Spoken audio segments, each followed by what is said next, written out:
kita sekarang pertama-tama belajar membentuk perilaku makan sehat. Apa sih Bu perilaku makan sehat tuh Bu, ada yang tahu nggak? Diawali dengan apa kalau nggak ditanya? Dengan bismillah. Siap Ibu, bismillah. Oke. Terus habis itu cuci tangan. Oke, sip. Karena ini bahas anak. Yang ketiga apa lagi setelah berdoa? Cuci tangan. Oh, jadi yang benar yang mana? Berdoa dulu atau cuci tangan dulu? Oh, cuci tangan, kemudian berdoa, kemudian duduk katanya gitu. Oke Bu, ini mah tata cara anak makan ya. Duduk, oke. Kemudian ada yang bilang makan buah dulu. Terus apa lagi? Makan nasi katanya. Makan nasi plus sayur. Ya udah. Berarti sekarang di sini ibu-ibunya sudah mantap. Udah tahu lah gimana baiknya untuk si anak. Sekarang biasanya masalah yang terjadi di rumah kalau anak mau makan apa? Susahnya kenapa? Males makan, terus gak mau makan pakai sayur, terus banyak main HP. Kali ini anak Bu Masan udah dikasih ya? Oh iya, anak zaman now udah dikasih HP ya. Terus habis itu apa lagi Bu? Coba yang di Cengkareng Timur, masalah anak biasanya apa Bu? Milih-milih makanan, betul. Next Mbak, boleh? Nah, kita lihat di depan. Di sini masalah perilaku makan pada anak itu ada yang namanya dia nggak mau makan, dia nolak buat makan. Kemudian biasanya pilih-pilih makanan, benar? Biasanya hari ini maunya makan mie. Ya, kalau anak-anak maunya mie ya. Sama biasanya maunya fried chicken. Mau fried chicken yang itu, betul? Biasanya kalau anak-anak itu nggak mau makan nasi, pasti kalau disuruh makan nasi dia lari. Kalau disuruh makan buah mereka mau nggak Bu? Kenapa nggak mau? Kenapa? Nggak suka rasanya. Kemudian kalau disuruh makan buah, anak-anak kenapa tuh? Bilangnya nggak doyan, nggak suka. Oke. Kemudian kalau sayuran, anak-anaknya suka pada makan sayuran nggak Bu? Anak-anak, cucu kali ya? Iya. Nah kalau sayur maunya buahnya doang. Terus habis itu buahnya dimasukin mecin, sama aja anaknya makan mecin. Jadi kalau misalnya makan sayur masak sayur, kalau kita lihat anaknya suka makan kuahnya aja, usahakan nggak usah pakai sama sayurnya dibanyakin, airnya didikitin Bu, gitu ya, biar dia mau. Kalau enggak diolah dengan dalam bentuk yang lain, contohnya apa? Bubur Manado jadi dicampur sama bikin bubur. Coba, apa Bu? Coba. Bikin bubur Manado jadi makanannya lembik, jadi dicampur sama sayur, jadi seperti kayak bubur Manado gitu. Yang sayurnya, jadi nasinya dicampur sayur segala gitu. Ya, katanya di sini ada yang tahu bubur Manado? Aduh, jadi lapar ya. Ngebayangin ini bubur Manado katanya, karena di bubur Manado itu sayurnya sudah dicampur, sudah menjadi lembek ya, itu di komentarnya lembek ya. Kemudian dijadiin nugget. Kemudian biasanya diganti apa lagi? Kalau misal nggak mau dalam bentuk sayur, yang bentuk sayur tuh ya Pain? Jus. Iya, kerupuk bayam juga bisa. Gitu ya Bu ya, tapi gorengnya di minyak yang basi. Oh, baru. Oh sih bersih sih, oh ternyata bersih gitu. Yang bersih ya Bu ya. Kemudian biasanya anak-anak juga terlalu banyak main. Dia mau ngomong makan, ini main. Terlalu banyak makan. Siapa di sini yang pernah menemukan anaknya banyak banget makan? Karena aktivitasnya banyak. Biasanya ada anak yang makannya banyak tapi aktivitasnya sedikit. Ya. Ada yang banyak makan, aktivitasnya sedikit, banyak makan, terus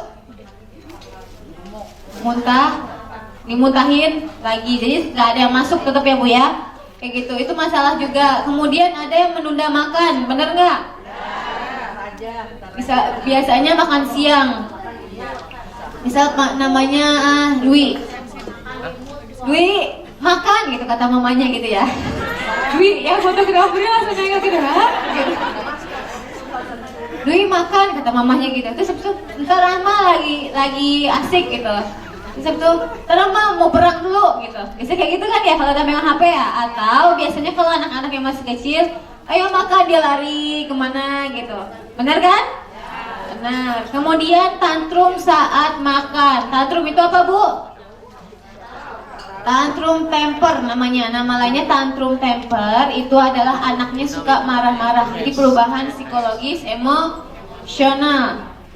Jadi anaknya suka marah-marah, ngejerit-ngejerit, nangis-nangis pas mau makan. Nggak mau kayak gitu. Tapi itu kayak marah-marah gitu. Kayak gitu ya Bu ya, tantrum saat makan. Ada nggak anak kayak gitu? Pernah lihat nggak? Kalau misalnya Ibu Kader kan pasti sering ketemu anak-anak nih. Pernah lihat nggak kayak gitu? Sering. Kayak gitu ya Bu pasti? Ada. Next Mbak. Nah, tadi kita udah lihat masalahnya. Sebelum kita tahu apa sih perilaku itu, kita harus tahu juga pola makan dulu. Sebelum kita ngurusin perilaku si anak ini, kita tahu pola makan dulu. Apa itu pola makan, Bu? Suatu kebiasaan dalam mengkonsumsi makanan berdasarkan jenis sama berdasarkan frekuensi. Jadi kita lihat dulu makanannya apa. Kemarin siapa yang ingat isi piringku? Nah, itu adalah berdasarkan jenis. Makanannya ada sayur, ada buah, ada lauk, ada karbohidratnya. Kemudian berdasarkan frekuensi. Untuk anak-anak yang aktif, sebenarnya anak-anak itu gak harus banyak banget makannya. Kalau misalnya dia sedikit, tapi dalam frekuensi yang sering, bisa. Jadi gizinya tetap terpenuhi. Kemudian pola makan sehat. Apa itu pola makan sehat, Bu? Alhamdulillah. Jawab apa pola makan sehat, Bu?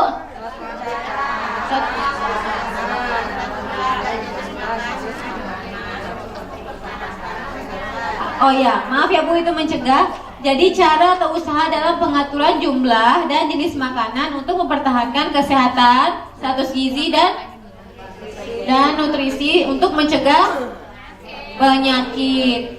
Jadi kita harus memperhatikan pengaturan jumlah dan jenis makanan. Makanya dibuat oleh Kementerian Kesehatan namanya isi piringku. Itu biar ada pengaturan jumlah dan jenis makanan. Kalau zaman dulu biasanya kalau pola makan itu nasinya sebanyak apa Bu? Piring, segunung lah ya. Kemudian lauknya seberapa? Sedikit, sepitik ini ya Bu ya. Sayurnya sedikit, mending sedikit kagak ada, bener gak? Kemudian ditambah apa lagi? Mie. Udah makan nasi segambreng, ada mie-nya. Lauknya mie, kata ibunya. Nah, kerupuk sama garam udah lemes sedih banget. Itu aku kalau tengah malam kelaparan sih Bu.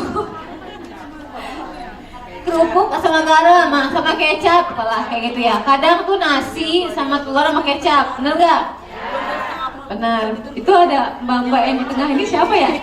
Di antara kuning-kuning ini, Bu. Lagi ngapain? Ya. Apa Bu tadi biasanya kalau misalnya zaman sekarang sebelum ada namanya 4 sehat 5 sempurna atau sekarang sudah diganti jadi isi piringku, sebelumnya kayak gimana makannya? nasi segunung, terus lauk nyambi, Enggak emosi, sayur nyambi, agak berantem coba. pergedean nyambi loh, pergedean mie, kayak gitu ya. Jadi itu karbohidrat lagi, makan karbohidrat lagi, makanya anak-anak ada yang ada yang obesitas karena gula lagi yang masuk, gula lagi gitu ya Bu ya. Mau dong Mas Yuda.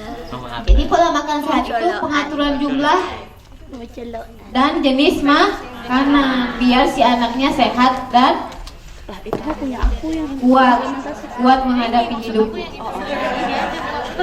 Next, Mbak.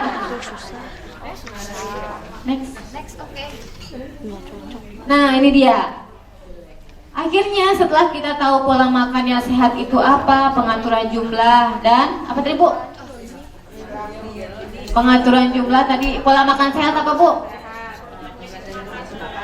Dan jenis pengaturan jumlah dan jenis makanan. Sekarang setelah kita tahu dia sudah kita atur jumlahnya, jenis makanannya. Ini seperti contoh ini, isi piringku. Jadi setengah dari piring makanan terdiri dari sayuran dan buah. Kemudian seperempat dari piring makan diisi dengan protein apa Bu? Ayo beda. Kita coba di sinilah.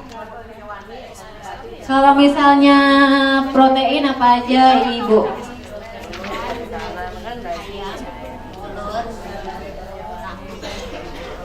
Ikan, daging, telur, ayam, tahu, tempe. Sip.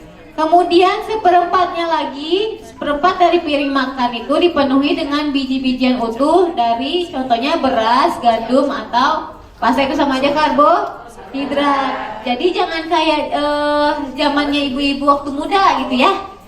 Sekarang anak-anak kita zaman now. Kalau zaman ibu nasinya seabrek.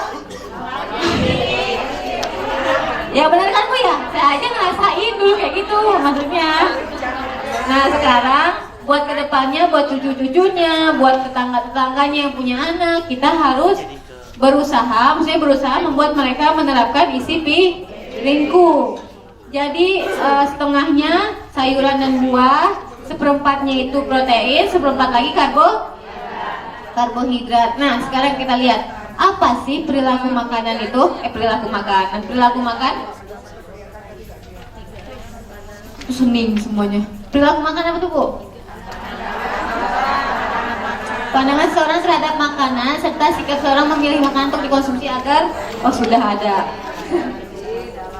Kita lihat di sini pandangan dan sikap dalam memilih makanan untuk dikonsumsi agar memenuhi kebutuhan energi dalam tubuh. Jadi, misal ibu punya anak, kemarin sudah ada ya materinya ya, umur anak segini, umur 6 sampai 12 tahun, 6 sampai 12 bulan. Itu apa makanannya? Itu untuk memenuhi itu Bu, memenuhi gizinya yang dalam tubuh sehingga akan mempengaruhi perilaku si anak. Seandainya anaknya itu aktif, berarti apa? Kalau anaknya aktif, perilaku makannya gimana? Harus gimana? Baik, teratur. Itu dia Bu, harus teratur. Karena anak aktif, kalau misalnya ibu ngasih makanan, ibu memberikan perilaku makan ke anaknya itu dengan yang sembarangan, itu akan mempengaruhi sistem tubuh si anak karena dia sangat aktif. Makanya ada di lapangan kalau misalnya ibu-ibu ketemu ada anak gendut, anak makannya banyak tapi dia kurus-kurus aja ada. Terus ada yang nunjuk, itu Mbak gitu. Tahuan deh. Kayak gitu Bu. Jadi perilaku makanannya juga harus dijaga. Itu bukan anak aja yang menjaga, tapi ibu-ibu, nenek-neneknya, dan orang-orang yang ada di rumah. Bukan si anak. Si anak dia masih kecil, yang dalam pikirannya cuma ya main. Terus habis itu main lagi gitu. Makanya kadang suka lupa makan. Jadi perilaku makan ini ditentukan oleh siapa, Bu? Orang tua, nenek, orang yang ada di rumah ya. Semua yang ada di rumah alias keluarga. Ya Bu ya. Jadi perilaku makan itu sikap seseorang untuk memilih makanan yang dikonsumsi agar memenuhi kebutuhan energi dalam tubuh. Misal ibu sekarang nih belajar, sekarang lagi belajar kan istilahnya ya, belajar. Ibu kalau makannya nanti siang nggak cukup, ibu bakal kecapean. Padahal ngapain kan cuma duduk kayak gitu. Kalau misalnya ibu konsumsi pun nggak banyak, ibu akan lemas. Jadi apa yang ibu makan sekarang itu untuk energi berikutnya. Itulah perilaku makan untuk anak-anak jika anak-anak tidak sarapan. Jadi untuk ibu-ibu dipastikan si anak itu harus sarapan sebelum jam 9 kalau bisa. Kenapa? Yang kita makan pagi itu sebenarnya untuk energi siang hari. Yang kita makan siang itu untuk energi sore ke malam. Yang malam itu baru untuk pagi. Kayak gitu. Kenapa pada akhirnya kita harus sarapan? Biasanya anak-anak sekarang nggak males. Nah, karena ibu-ibu menjadi ibu kader yang menyiapkan generasi ke depan, gitu ya, generasi adik-adik yang ke depan, adik-adik rasa tua, anak-anak ke depannya, gitu. Ibu-ibu harus mampu membuat si anak itu untuk berusaha sarapan. Aziza juga sedang diterapkan oleh orang tua di rumah untuk sarapan sebelum jam 9 untuk menyiapkan juga ke depannya seperti apa, gitu ya Bu ya. Jadi usahakan, ini tambahan aja dari Aziza, usahakan untuk anak-anaknya sebelum jam 9, entah mau sekolah, entah yang mau ke PAUD, entah apalah gitu ya. Usahakan untuk makan atau sarapan dulu. Intinya harus ada yang dikonsumsi untuk menjadi energi dia yang bermain atau belajar selama di sekolah atau dimanapun. Begitu juga anak ibu jika ada yang bekerja, dikasih sarapan dulu biar saat dia bekerja itu nggak loyo, nggak ngantuk. Biasa beda Bu kalau misalnya emang sudah diterapkan sarapan sebelum jam 9, saat di kantornya dia nggak bakal lagi nih wah. Nah gitu, meskipun sarapannya banyak itu nggak mempengaruhi itu kalau udah teratur ya Bu ya. Tapi seandainya nggak teratur, misalnya hari ini sarapan, besok enggak, habis itu enggak lagi, ingat sarapan seminggu, habis itu sarapan, tetap dia bakal wah udah kayak gitu pasti, karena kita juga mengalami hal itu kayak gitu. Jadi dipastikan untuk sarapan teratur. Sarapan kalau misalnya susu boleh, tapi kalau bisa ditambahkan dengan roti, maksudnya sereal atau apa gitu. Jadi ada karbonya di dalam sedikit itu, meskipun sedikit. Kalau susu kan dia cuma mineralnya, benar. Kayak gitu ya Bu ya. Itu masukan aja. Kita kembali lagi, mau lanjut lagi? Sekarang perilaku tadi apa Bu? Sikap seseorang untuk memilih makanan untuk dikonsumsi agar kebutuhan energinya terpenuhi. Nah, ini dia. Dalam pemberian makan anak, dalam perilaku pemberian makan anak itu ada 5 prinsip. Pertama kita lihat apa tuh Bu? Pengaturan jam makan dan pemberian porsi yang tepat akan membantu anak mempercayai tubuhnya mengenal rasa lapar dan kenyang. Kemudian mempengaruhi keterampilan lanjutan dalam hidupnya. Jadi ketika kita memberikan porsi yang tepat, yang cukup, anak-anak akan ketahuan Bu, dia tahu kapan dia lapar, kapan dia kenyang. Kalau misalnya pagi Ibu kasih makan nasi uduk, boleh. Terus habis itu siang bentar deh, nasi uduk campur tempe. Jangan ngebayangin ya Bu ya.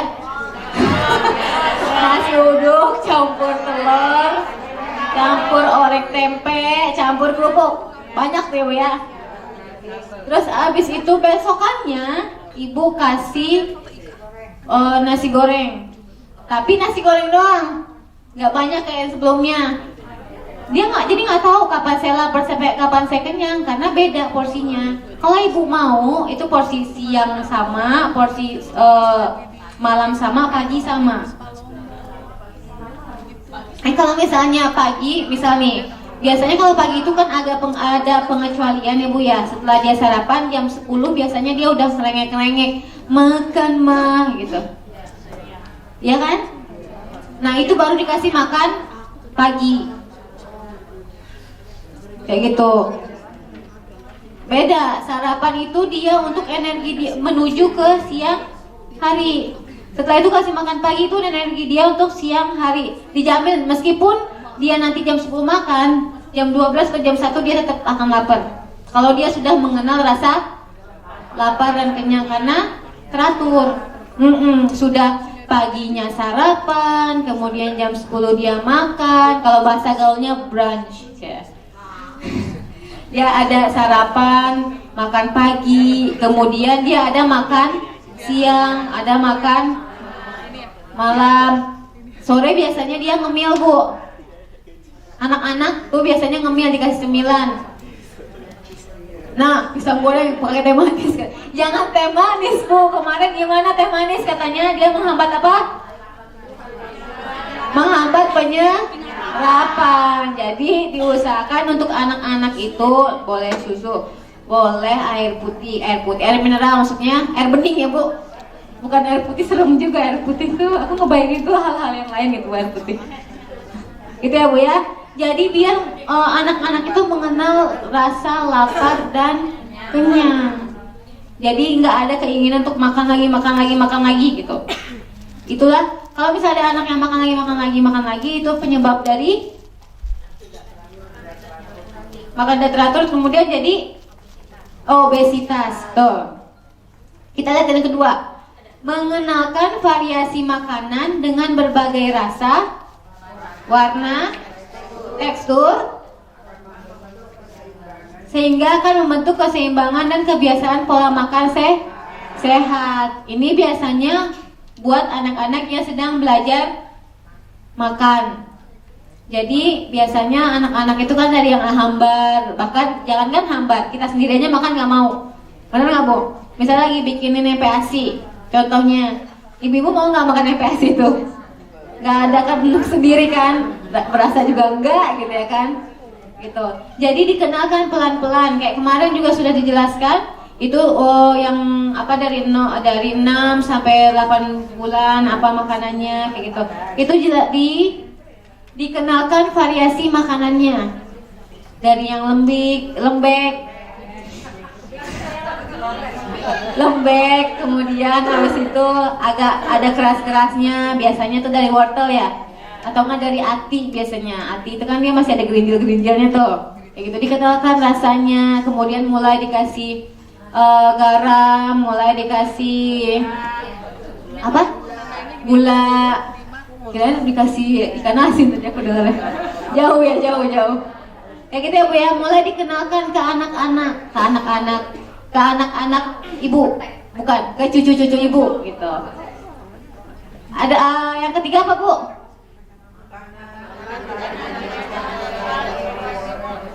Alhamdulillah. Makanan tidak digunakan sebagai reward atau punishment. Seandainya anak-anak mau makan, jangan makanan lagi yang jadi hadiah. Misal contohnya, kalau kamu makan siang nanti nenek kasih coklat. Jangan makan lagi Bu, tapi hadiahnya dalam bentuk entah mainan dia untuk mendukung tumbuh kembangnya atau apapun. Jangan makanan lagi, sama aja sedang memberikan makanan yang sangat berlebih ke si anak. Apalagi kalau dikasih coklat, dia udah makan gula. Terus ibu misalnya, ya kalau dia makan 3 kali berturut-turut, terus ibu setiap pagi dikasih coklat, siang dikasih coklat, makan coklat, kan lumayan ya Bu ya. Obes tuh. Pertama obes, kedua duitnya habis. Nah, giginya rusak, giginya hitam-hitam. Ya Bu ya. Nah, makanya jangan jadikan makanan itu sebagai reward dan jangan jadikan juga sebagai hukuman. Kalau kamu nggak mau makan, ntar kasih. Biasanya anak-anak tuh takut beras kencur ya katanya ya. Ada nggak sih Bu? Dulu ada pernah nemuin di tetangga. Kalau nggak makan nanti kasih beras kencur nih. Gitu. Oh ya, Cikokin Bu tahu. yang punya daerah tahu Cikokin apa? Oh, Cikokin jamu gitu, ya kan? Jangan jadikan makanan atau minuman itu menjadi punishment ke si anak. Nanti ketika dia sudah dewasa, dia akan takut sama makanan itu. Itu yang bahaya, padahal sebenarnya dia itu bisa baik untuk tubuhnya. Kayak gitu ya Bu. Sama kayak kita kalau misalnya anak nggak mau makan, takut-takutin ada polisi.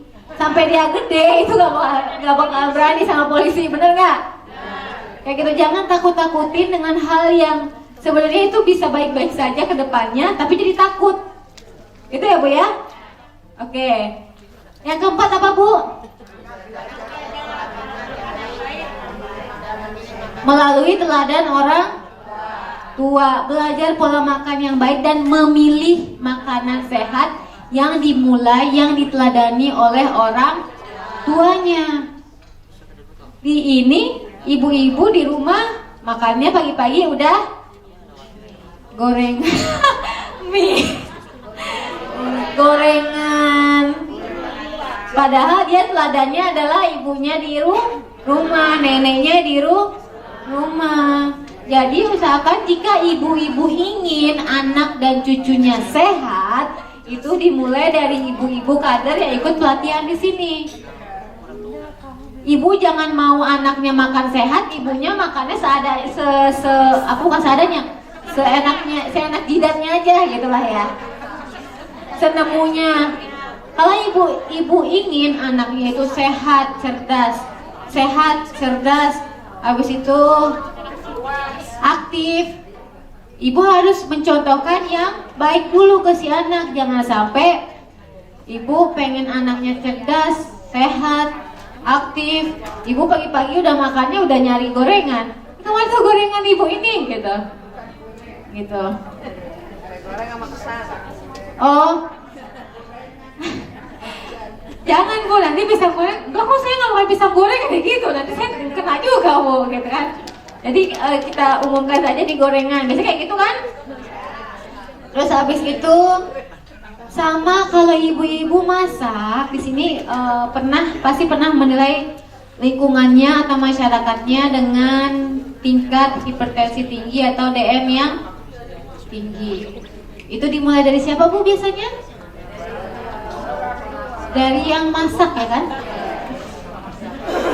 Nah, ini ibu-ibu juga memberikan hal yang baik atau teladan yang baik. Seandainya ibu-ibu masak di rumah, itu garamnya secentong gitu ya kan? Itu dia udah ngerasain, enak nih asin-asin gitu kan?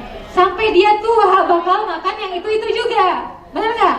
Karena dia merasa ini udah keenak, udah biasa, kebiasaan. Jadinya kenapa pada akhirnya hipertensi itu tinggi. Jadi semuanya itu berasal dari orang yang masak di rumah, kebiasaan masak di rumah atau makan yang telah ibu terapkan di rumah. Jadi ibu kader di sini berperan penting untuk apa? Memberikan contoh untuk makan sehat di lingkungan ibu kader. Jangan sampai ibu kader kasih penyuluhan, "Hei ibu-ibu, di sini kan hipertensinya tinggi nih," ya kan? Di rumah jangan pakai mecin ya, jangan pakai garam banyak-banyak. Gak taunya pas tetangganya ke rumah gitu kan ya. Ibu lagi masak, ngeliat garam masuk, mecin masuk, mecinnya sasa, habis itu Royco masuk juga. Jangan sampai kayak gitu ya Bu ya. Kita memberikan contoh yang baik ketika tetangga datang. Jangan pas tetangga datang doang tiba-tiba jadi sehat gitu. Sehari-harinya coba diterapkan dengan yang sehat gitu ya. Jangan sampai ibu kader, ibu yang dicontoh oleh ibu-ibu di lingkungannya, udah dikasih pelatihan sana sini, entah di puskesmas, entah di asra, entah biasanya di dinas mungkin ya. Tapi ibu-ibu sendiri yang mau tidak memberikan contoh kepada yang lain, gitu. Oke Bu. Kemudian yang kelima apa? Tadi 4 sudah, 5.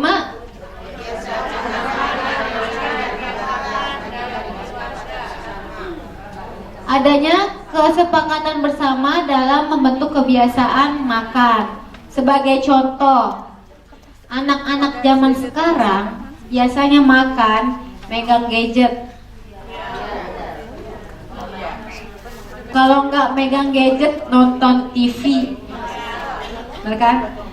Ketika ibu-ibu membiarkan si anak makan sambil nonton TV atau sambil main HP, biasanya dia akan lebih banyak makannya biasanya. Benar sih? Benar? Benar kan? Udah nonton aja, udah nonton makan, habis itu kok habis sampai lagi gitu. Jangankan si anak, ibu-ibu juga pasti gitu ya kan? Lagi nonton TV, ngomil, habis, ambil dulu di atas lemari gitu kan, masukin lagi, ngomil lagi, kayak gitu kan? Ibu-ibu ketika menemukan anak makan saat makan dia main gadget, usahakan membuat kesepakatan bersama. Misal ibu-ibu, makan nggak boleh megang HP. Misal kalau misalnya di rumahnya ada meja makan, kalau misalnya ada ya Bu ya, atau makannya bersama, lesehan, duduk bareng-bareng, usahakan dia untuk tidak main HP sebentar saja.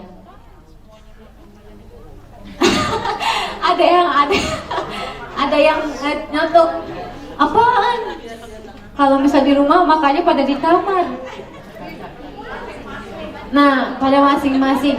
Nah, di sini kesepakatan bersama ini manfaatnya nggak cuma buat si makan si anak itu Bu, buat keakraban dalam keluarga itu juga. Kecuali anaknya bekerja di luar, ya makan di luar, pas nyampe rumah udah jam 9 tinggal tidur ya nggak apa-apa gitu ya. Tapi kalau anaknya ada di rumah, ketika makan kesepakatan bersama aja, makannya jangan di kamar ya, kita makan di ruang mana rame-rame gitu. Terus kalau usah main HP ya, gitu sebentar aja. Itu adalah kesepakatan. Jadi kesepakatan itu akan membuat kebiasaan makan yang baik juga.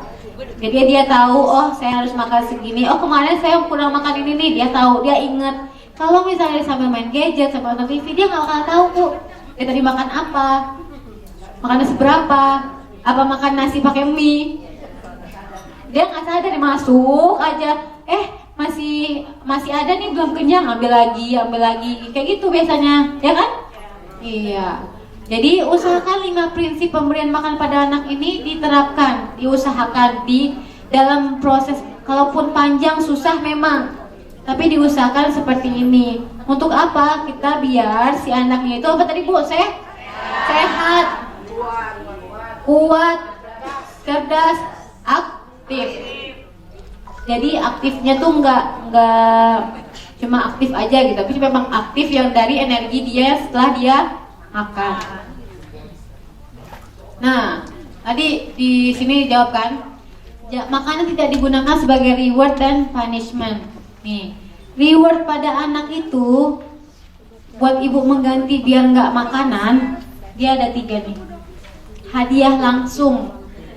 Misalnya zaman sekarang itu kalau anak-anak mau makan dikasih hadiahnya bisa balon, bisa tuh balon, atau mainan yang buat apa sih? Biasanya bongkar pasang itu namanya apa?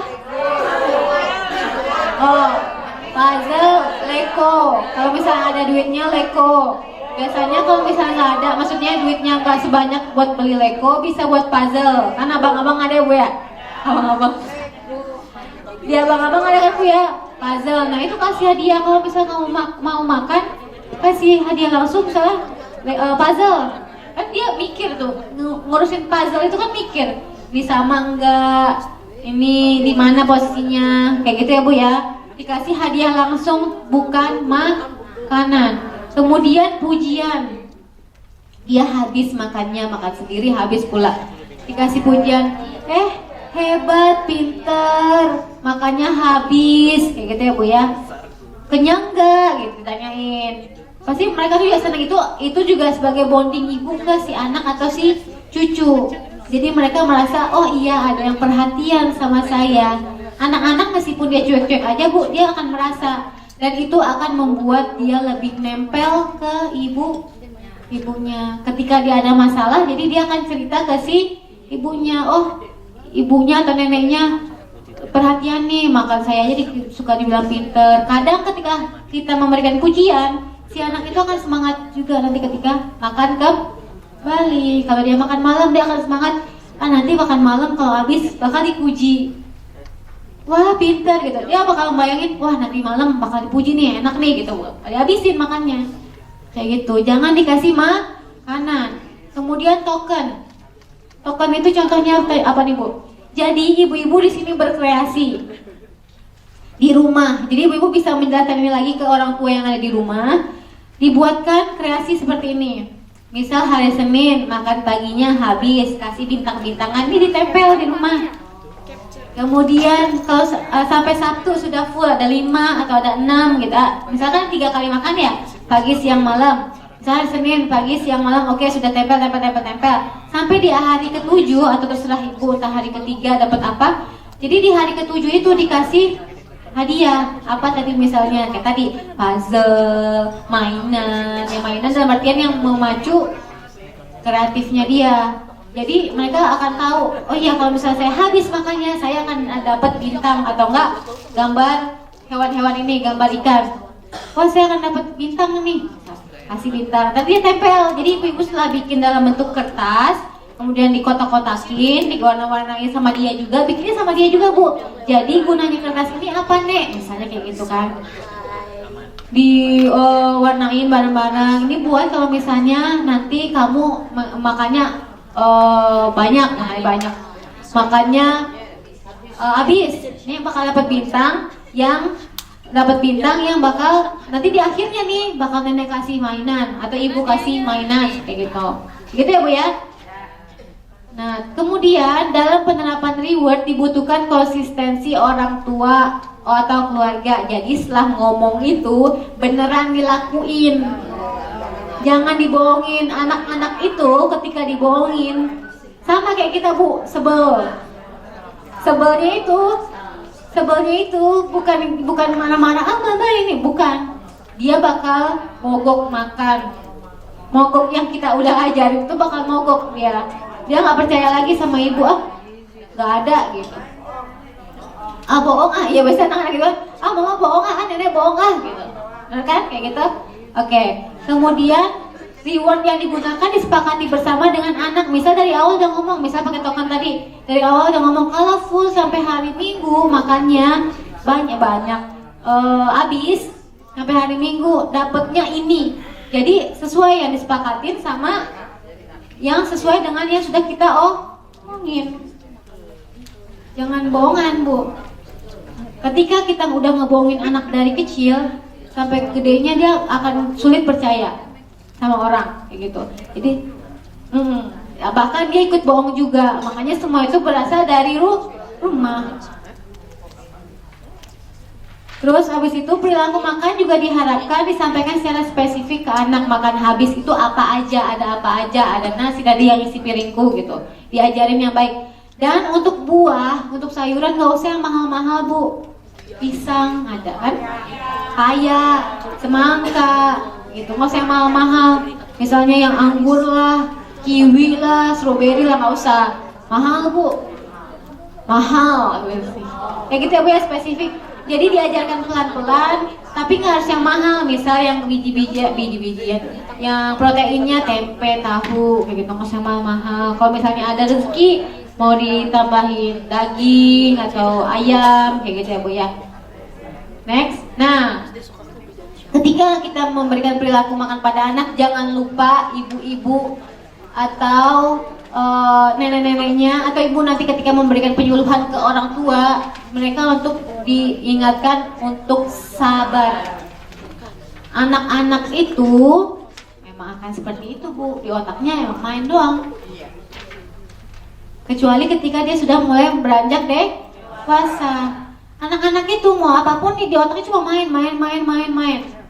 Ibu hanya butuh satu kata, sabar. Kayak gitu Bu. Kemudian ciptakan waktu makan yang menyenangkan. Waktu makan yang menyenangkan, misal jam berapa Ibu? Ya kita makannya sekarang, kayak gitu. Waktu ini sudah Ibu tentukan. Jadi dia udah tahu. Saya punya cerita Bu, kakak sepupu saya, cara makannya itu dia misalnya main nggak tahu di mana. Saya dalam komplek ya Bu ya, nggak tahu di mana karena susah juga dicarinya. Cuma dipanggilin pakai pagar. Pagar itu dibunyiin teng gitu. Entah dia main dimanapun, tiba-tiba tadi muncul. Waktu makan ya, dia bilang kayak gitu. Udah dia masuk ke rumah makan. Jadi cuma gitu doang, entah dia main di mana gitu, kakak sepupunya aja cuma gitu, gitu. Tadi datang, entah mainnya entah di mana, karena itu kan zaman dulu itu kompleknya sempit tapi kedengeran sepi gitu. Jadi peteng gitu, tadi bunyi lari. Udah makan siang ya, dia bakal masuk makan. Kayak gitu. Jadi gampang sebenarnya untuk ngajak waktu makan yang menyenangkan buat si anak, jadi dari bunyi-bunyi atau dari apapun gitu. Kemudian perhatikan menu makanan yang disajikan. Jangan lupa menu makan seimbangnya Bu ya, yang isi piringku ya. Kemudian sediakan snack. Snack itu lah, makanya tadi diantar dari sarapan udah, sarapan makan pagi, kemudian makan siang ke malam kan ada sore tuh. Nah, siapkan snack karena mereka itu aktif, otaknya cuma main. Jadi usahakan dia tetap konsumsi sebagai energi dia dalam bermain. Jangan sampai energi yang udah dalam tubuhnya udah nempel, lupa dikasih makan atau nggak dikasih makan snack atau apapun, jadi kurus deh. Ya. Kemudian perhatikan pola perilaku makan anak. Jika ada masalah segera diatasi, bisa datang ke dokter. Gitu ya Bu ya, kalau misalnya ada yang aneh-aneh lah, berbeda dengan anak yang biasanya. Nah, peran ibu kader. Tadi selain yang tadi Aiza tambahkan, catat setiap penimbangan, edukasi hasil penimbangan, kemudian memberikan penyuluhan, pedoman pemberian makanan balita dan anak. Dikasih penyuluhan Ibu. Kan Ibu kader sering ya ada posyandu. Nah ini diberikan Bu, yang Ibu dapat hari ini diberikan lagi.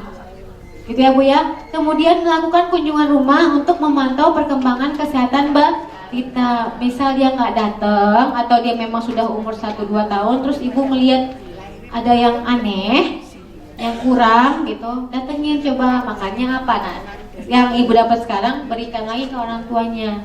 Perlahan, jangan kamu tuh harus kayak gini Bu, jangan. Pelan-pelan, oh si anaknya ini hari ini udah segitu aja, habis itu besok datang lagi, oh anaknya kalau bisa makan ini kayak gitu, pelan-pelan.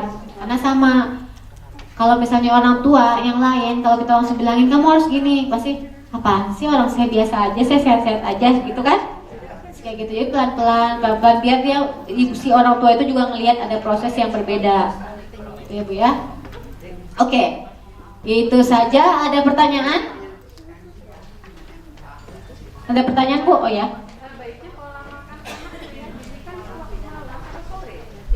Oke.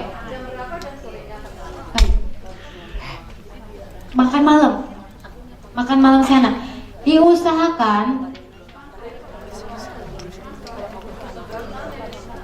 sebelum atau batas waktunya sebelum jam 7. Gitu aja lah. Biar ibunya nggak susah gitu. Kalau setelah itu misal dia setelah jam 7 gitu, dia misalnya lapar, kasih snack aja. Snacknya itu bisa apa? Pisang, sayur.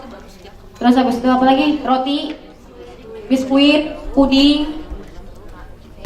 Kayak gitu ya Bu ya? Ada lagi? Oh udah, nggak boleh Bu. Sudah itu saja dicukupkan Ibu, terima kasih. Apa? Ini ada anak trauma, bukan anak saya sendiri trauma dengan makanan sayur hijau ya.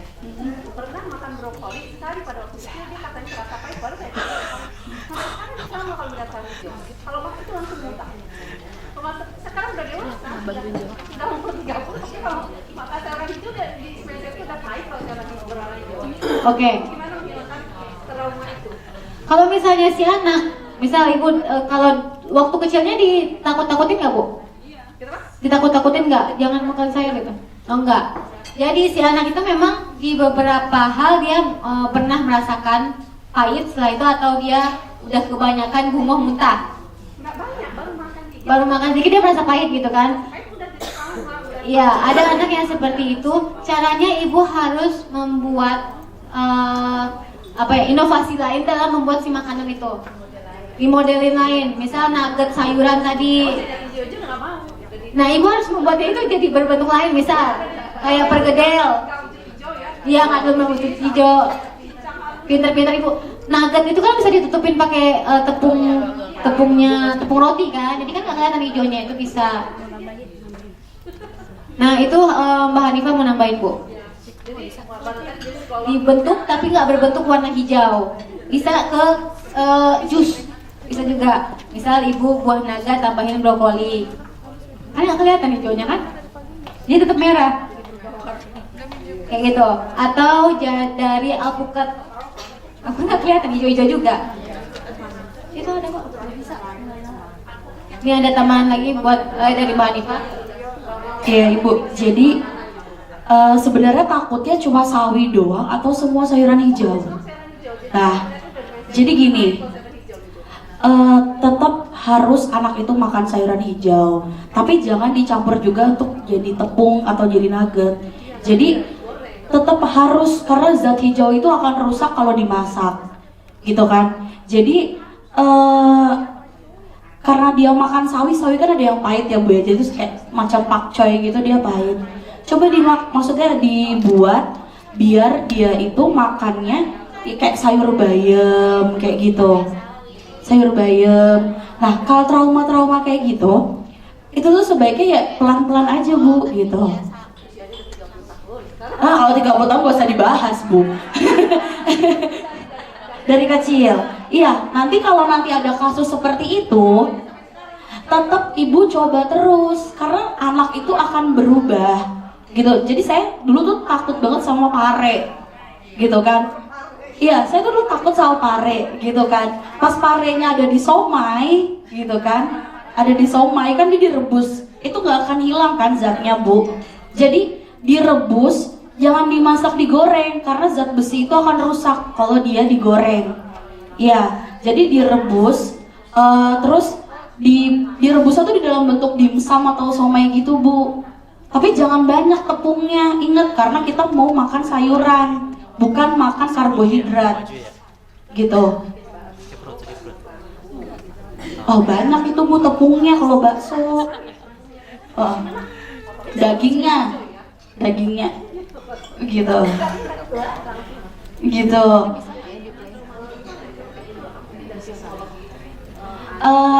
Karena saya pernah ada di posisi itu bu, saya nggak doyan, benar-benar nggak mau. Tapi kalau misalkan dicoba, kan nanti ketika dia remaja dia kan butuh zat besi, berarti asupan lain harus diganti zat besi yang lain dengan tablet Fe, misal kalau perempuan. Jadi kita jangan nyerah kalau nggak doyan, karena nanti kan sayuran hijau itu ngaruh ke zat besi di hemoglobin, sama satu lagi kalau buat ini bu, buat zat pembangun. Jadi kalau nggak di tablet Fe bisa diganti ke sayuran-sayuran yang lain, kayak warnanya warna bayam merah, bisa kan warnanya nggak hijau, ya kan? Bayam merah, buah bit, kol gas, jadi beda. Jadi zat besi, pokoknya cari zat besi yang lain gitu bu. Ya udah protein lagi, tempe tahu gitu. Tapi kan sayuran itu kan buat kita sebenarnya biar nggak sembelit kan bu, biar nggak sulit buang air besar, berarti harus makan buah gitu. Jadi sebagai orang tua, nanti sebagai kader menginformasikan kalau anaknya nanti neng, ya udah kita cari yang lain gitu. Jadi orang tua nggak boleh ngalah sama anak nggak mau jangan diam aja gitu. Jadi dicarikan pengganti tapi mengandung zat yang sama. Gangguannya di mana dideteksi. Kalau gangguannya gara-gara dia sembelit, berarti harus makan sayuran lain dan buah lain. Tapi kalau misalkan karena kebutuhan dia remaja, ya berarti dikasih asupan tambahan, tablet Fe, terus makan daging, karena kan daging juga zat besi, gitu Bu. Gangguannya di apa nggak suka sayurnya itu? Karena kalau nggak doyan sayur, kedepannya akan pertama dia anemia, kedua dia sembelit gitu.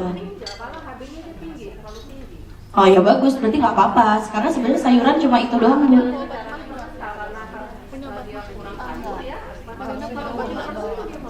Darahnya mengental, kurang makan sayur. Nah sayurnya bisa sayur bayam merah. Ya kalau yang lebih itu 17 sih Bu. Iya, gitu. Iya, karena nggak bisa ini. Oh udah habis. Oke, saya kembalikan ke ini. Oke Bu, pertanyaannya bagus banget. Nih, sama tadi Bu ya, yang tadi rasanya pahit. Rasanya pahit gitu ya Bu ya. Itu bisa kalau anak kecil, dia itu kan emang awalnya pahit, terus ibu masih sering ya, tetap usaha ya Bu ya. Ibu harus tetap usaha. Sayur toge bisa kan Bu ya? Nah, masih ada yang lain gitu ya. Jadi usaha kalau anak kecil dia bisa berubah. Tapi kalau misalnya sudah dewasa emang susah. Sama aja kayak ngerokok. Bapak ngerokok disuruh berhenti ngerokok nggak bisa. Benar nggak? Kayak gitu aja. Udah, itu saja ya Bu ya. Nanti kalau ada pertanyaan silahkan ketemu kami di belakang. Ada Hanifah, Sela, Suryati, Mbak Eni, Mbak Mei. Silahkan ditanyakan ke mereka. Nanti karena Azah mohon izin duluan karena ada agenda lagi di kota lain, jadi harus pergi duluan. Mohon maaf jika ada kekurangan. Kalau misalnya ada yang lebih silahkan dibawa pulang. Terima kasih. Silahkan dihubungi Azah kalau misalnya mau kontak Azah. Ada nomornya pasti di salah satu ibu di sini. Terima kasih. Assalamualaikum warahmatullahi wabarakatuh.